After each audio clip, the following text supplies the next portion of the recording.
Hello everyone, स्वागत है आपका हमारे रोजगार फॉर फ्यूचर चैनल में।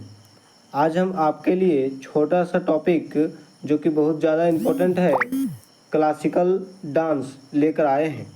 ठीक है, जिसे आप हिंदी में शास्त्रीय भाषा कहते हैं। सॉरी, क्लासिकल डांस नहीं, क्लासिकल लैंग्वेज। ठीक है, हिंदी में भारत की शास्त्रीय भाषा और इंग्लिश में इंडियन क्लासिकल लैंग्वेज।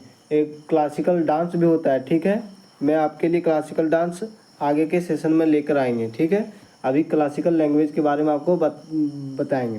यदि आपको यह सेशन अच्छा लगे तो इसे लाइक करें, चैनल को सब्सक्राइब करें और अपने दोस्तों को शेयर भी करें। ठीक है, ताकि हमको मोटिवेशन मिलते रहे और हम आपके लिए इसी तरह का सेशन लाते रहें। ठीक है, तो चलिए हम क्लास को स्टार्ट करते हैं।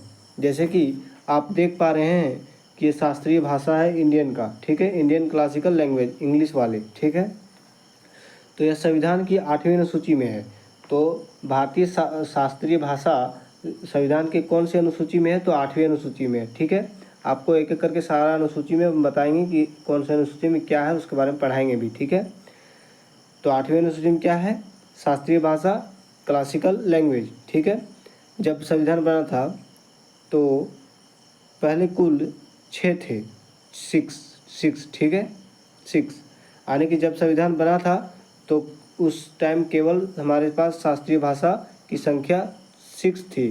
ठीक है, लेकिन अब 2024 तक क्या हो गया है? कुल 11 हो गया। 25 में कुछ नहीं बढ़ा, इसलिए 25 हम लेकर नहीं आए आपके सामने। ठीक है, कुल कितना हो गया? 11। तो कौन कौन और कब कब बढ़ा है और कब कब आया है शास्त्रीय भाषा बनाया गया है, उसे आपको याद रखना है। परीक्षा में यही सब सवाल पूछा जाता है। एक इम्पोर्टेंट था कि जब संविधान बना था उस समय कुल 6 थे, लेकिन अब कितना है? कुल 11। ठीक है, देखते हैं। सबसे पहले है तमिल। तमिल को कब अपनाया गया था शास्त्रीय भाषा में? तो 2004 में। तमिल एक भाषा है हमारे भारत का। दूसरा है संस्कृत, ये 2005 में अपनाया गया था। तीसरा है कन्नड़, ठीक है, ये 2008 में अपनाया गया था। और चौथा है तेलुगु, ये भी 2008 में अपनाया गया था। यानी कि कन्नड़ और तेलुगु दोनों को 2008 में अपनाया गया। ठीक है, मलयालम 2013 में अपनाया गया और उड़िया 2014 में अपनाया गया। ठीक है, ये जो पहला 6 है, ये संविधान बना उसी टाइम अपनाया गया। ठीक है, संविधान बना। ठीक है, संविधान के पहले, संविधान शुरुआत में ही ये इतना था। आगे की ओर देखते हैं। आगे अब बाद में कौन कौन अपनाया गया?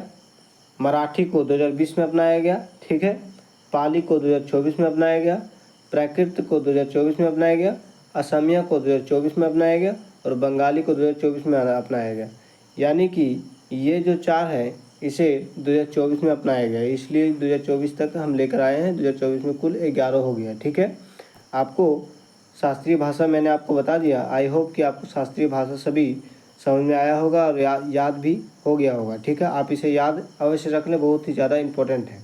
और एक ठो मैं आपके लिए लाया हूँ जो कि रेलवे एग्ज़ाम में अधिकतर पूछते ही रहता है, संयुक्त राष्ट्र की भाषाएं।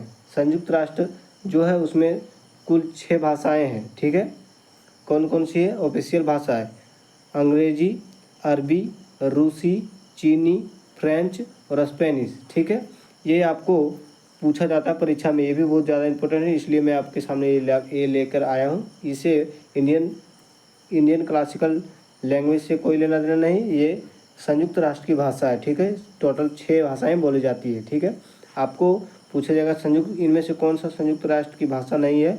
इनमें से कोई एक 3 दे देगा और एक ठो दूसरा दे देगा। ठीक है, आपको याद रखना है। आई होप कि आपको पूरा ये सब भाषाएं समझ में आया होगा। आगे की सेशन हम आपके लिए बहुत ही जल्द लेकर आएंगे। यदि आपको सेशन अच्छा लगे तो लाइक करें और चैनल को सब्सक्राइब अवश्य करें। ठीक है, तो धन्यवाद एवरीवन, हम क्लास को यहीं तक रखते हैं।